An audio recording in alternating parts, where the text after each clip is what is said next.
Там, где раньше были украинские СМИ, там сегодня мерзость, грязь и ложь. И я сейчас это в очередной раз обосную, а при этом заодно проведу небольшой мастер-класс. Потому что когда я слышу, как украинские псевдожурналисты начинают рассказывать о каких-то стандартах журналистики, еще о чем-то, меня просто душит смех. С апреля в украинских псевдо-СМИ плавает новость о том, что так называемые ученые, так называемые ЛНР, чуть ли не вывели новую породу людей, антропологические исследования провели и выяснили, что есть какая-то там порода прото кого-то там. Апрельская новость.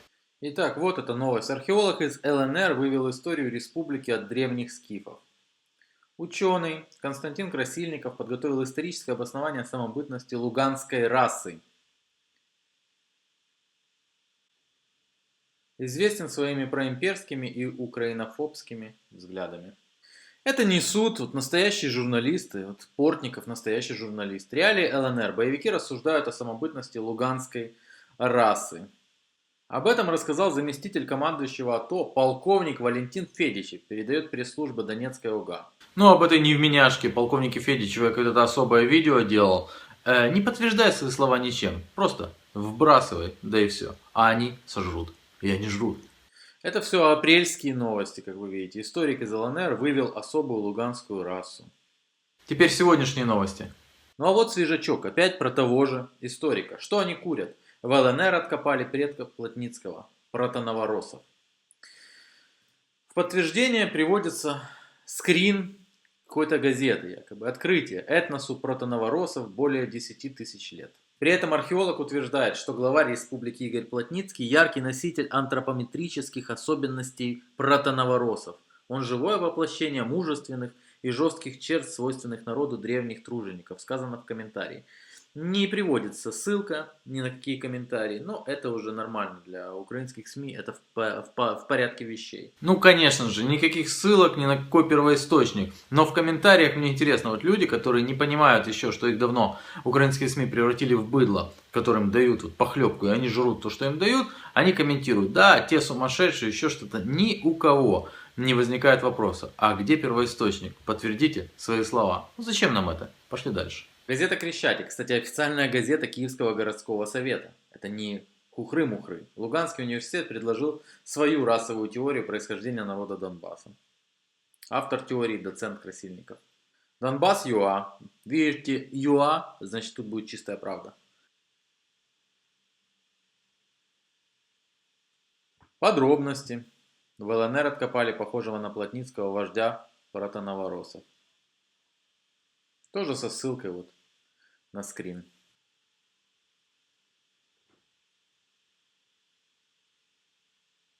Comedy Club. Очень все смешно. Данную информацию понесла даже украинская Википедия. Кто же такой Константин Иванович Красильников? Кандидат исторических наук, доцент, почетный профессор ЛНУ имени Тараса Шевченко. Активный участник сепаратистских движений. Я не знаю, участник чего он, но то, что он очень заслуженный ученый по Украине, это я знаю. И много чего сделал для Украины. А в Википедию, тем не менее, в украинскую Википедию, попадает вот это. Работа в ЛНР, обоснование луганской расы. Это уже в Википедии. В украинской Википедии. Самой честной.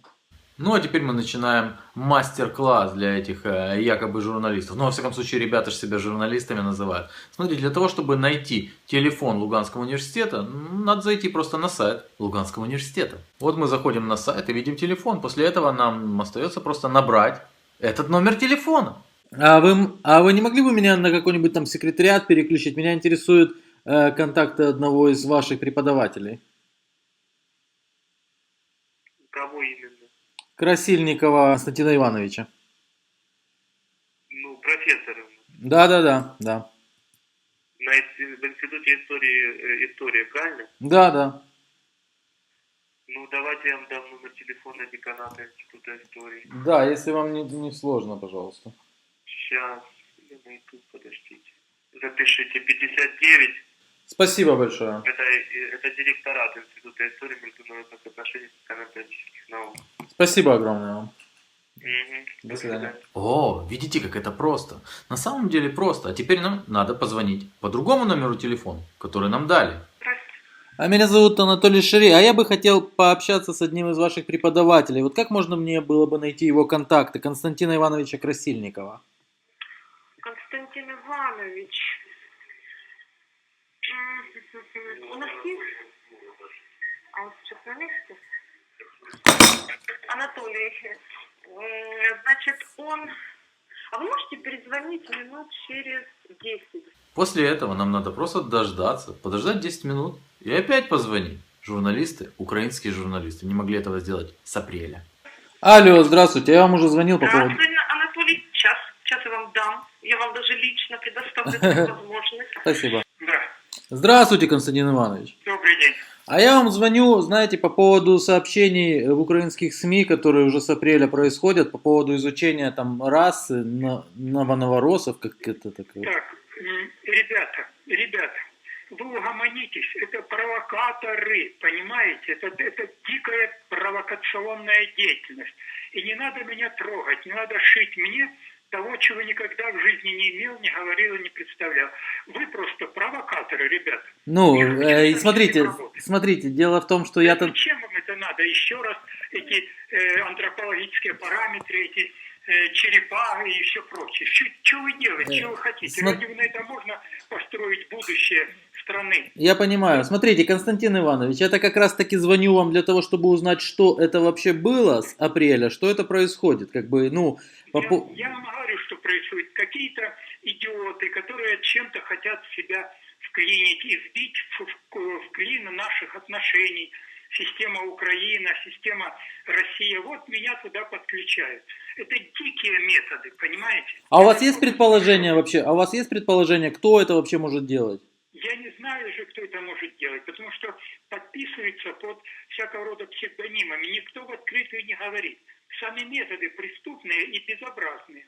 Разные методы. Вы никогда, ну, и близко не проводили таких исследований, я правильно понимаю? Да прекратите об этом вообще говорить. Я понял Этого вас. нет. Вы посмотрите все мои публикации, их там 230 уже. Ни одной публикации на антропологические темы нет. Это просто дикая фантазия безобразнейшего направления. Угомонитесь, пожалуйста. А не было у вас такого желания подать в суд, к примеру? Не хочу ничего подавать в суд ни на кого, потому что суда у нас нет. У нас есть преступные методы, которые меня вписали в этих самых террористов и антигосударственников.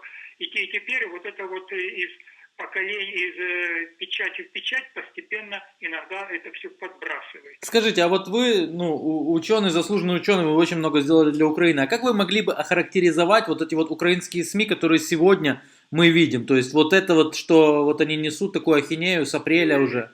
Уважаемый, я украинские СМИ не вижу уже 2 года. Я живу собственной идеей, у меня есть собственный накат жизни и представления.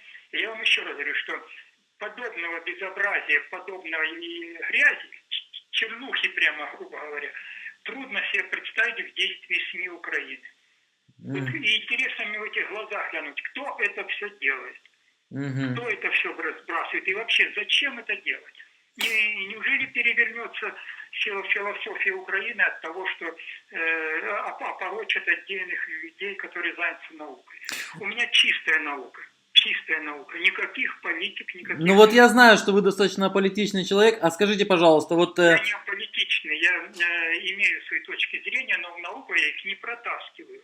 Это ни к чему. Это мои личные точки зрения и взгляды.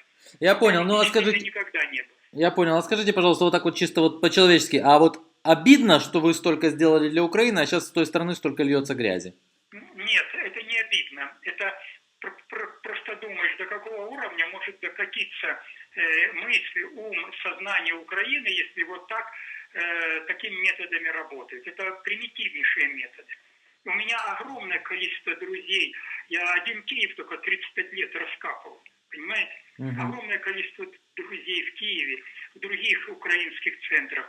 Мы хорошо общаемся, но зачем эта грязь, я не понимаю. Кому она нужна, я одного понять не могу. Если я вообще не участник этих политических дрязг, которые сегодня существуют в нашем сообществе. Я понимаю. Хорошо, спасибо вам большое. Пожалуйста. Пожалуйста, не расстраивайтесь. Угомонитесь, ребят. Да. Охолоньте и будьте нормальными людьми. Окей, спасибо. Спасибо. Пожалуйста. Вот этот ученый много чего сделал для Украины. А что сделали для Украины вы? Вот в том числе те ребята и девчата, которые называют себя журналистами. Что вы производите вообще полезного? Вот кроме своих фекалий и, возможно, своего потомства, которое будет таким же мерзким, наверное, как и вы сами. Что произведено в этом государстве за последние 2 года? Что сделано? Что построено? Кроме нагромождения вот этих фейков. Но когда-то башня из фейков обрушится. А рухнет этот фейковый храм. И под развалинами его будут лежать все те, кто сегодня лжет.